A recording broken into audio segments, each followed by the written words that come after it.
Halo teman-teman sekalian, kembali lagi bersama saya Andika Iwayan Miolo dan teman saya tentunya Melki Kadula.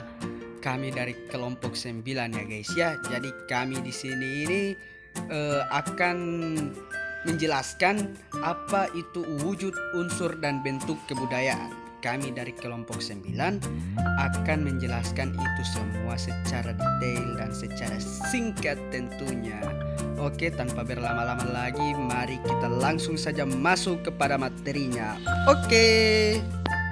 Nah, jadi guys, sebelum kita mengetahui apa itu wujud, unsur dan bentuk kebudayaan lebih dalam, jadi kita harus mengetahui dulu apa itu pengertiannya ya guys ya.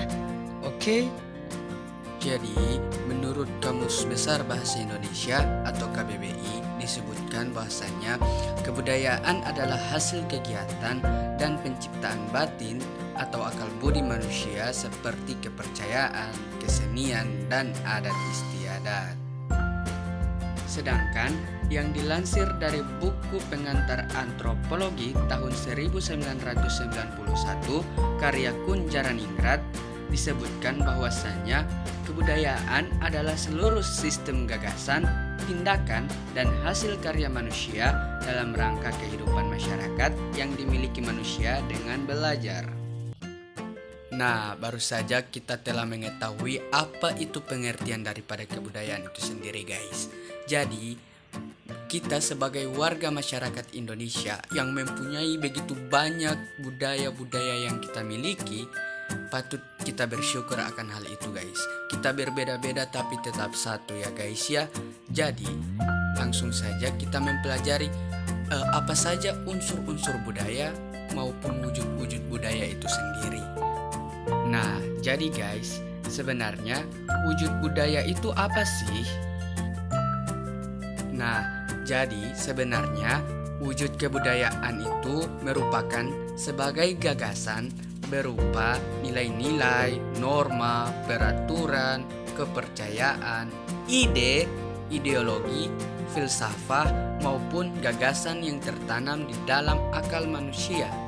Gagasan dalam suatu kebudayaan selalu berkaitan satu sama lain, membentuk sistem budaya yang berlaku. Sedangkan wujud menurut J.J. Hunikman, wujud kebudayaan dibedakan menjadi 3. Yang pertama, gagasan, yang kedua, aktivitas, dan yang ketiga, artefak. Mari kita bahas wujud kebudayaan menurut J.J. Hunikman. Yang pertama, gagasan atau wujud ideal. Wujud ideal kebudayaan adalah kebudayaan yang berbentuk kumpulan ide, gagasan, nilai, norma, peraturan, dan sebagainya yang sifatnya abstrak, tidak dapat diraba atau tidak dapat disentuh. Yang kedua, ada aktivitas atau tindakan. Jadi, aktivitas adalah wujud kebudayaan sebagai tindakan berpola dari manusia dalam masyarakat itu yang terbagi menjadi perilaku verbal atau lisan dan tulisan dan non-verbal, artefak, dan alam. Yang ketiga dan sekaligus yang terakhir ada artefak atau karya. Artefak adalah wujud kebudayaan fisik yang berupa hasil dari aktivitas, perbuatan, dan karya manusia dalam masyarakat berupa benda atau hal-hal yang dapat diraba, dilihat, dan didokumentasikan. Nah, itu dia penjelasan wujud budaya menurut J.J. Hunikman. Untuk selanjutnya kita akan membahas tentang unsur daripada kebudayaan itu sendiri. Jadi, semua aspek kehidupan manusia sudah termasuk ke dalam sistem 7 unsur universal ini. Ini penting untuk memulai sesuatu penelaahan. Jadi, untuk yang pertama ada sistem religi. Kepercayaan manusia terhadap adanya Sang Maha Pencipta yang muncul karena kesadaran bahwa ada zat yang lebih dan maha kuasa. Yang kedua, sistem organisasi kemasyarakatan. Sistem yang muncul karena kesadaran manusia bahwa meskipun diciptakan sebagai makhluk yang paling sempurna, namun tetap memiliki kelemahan dan kelebihan masing-masing antar individu sehingga timbul rasa untuk berorganisasi dan bersatu. Yang ketiga, ada sistem pengetahuan. Sistem yang terlahir karena setiap manusia memiliki akal dan pikiran yang berbeda sehingga memunculkan dan mendapatkan sesuatu yang berbeda pula. Yang keempat, sistem mata pencarian hidup. Terlahir karena manusia memiliki hawa nafsu dan keinginan yang tidak terbatas dan selalu ingin lebih.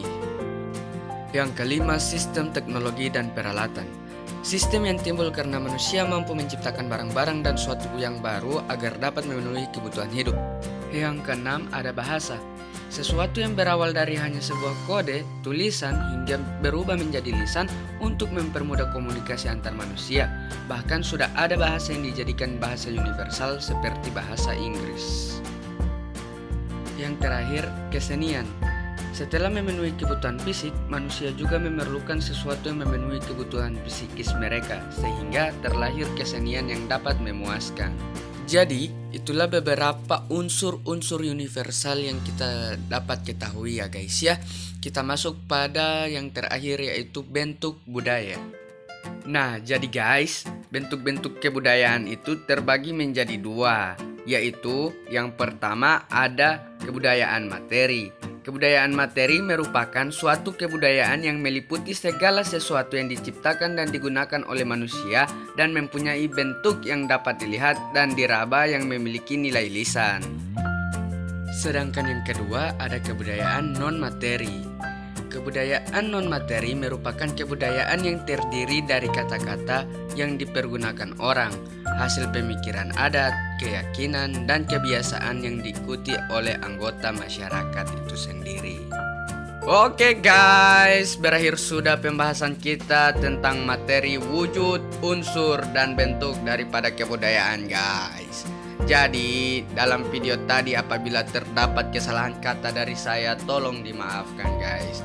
Jangan lupa like, comment, and subscribe ya guys ya, karena itu semuanya penting bagi saya. Oke, thanks for watching, and akhir kata wassalamualaikum warahmatullahi wabarakatuh.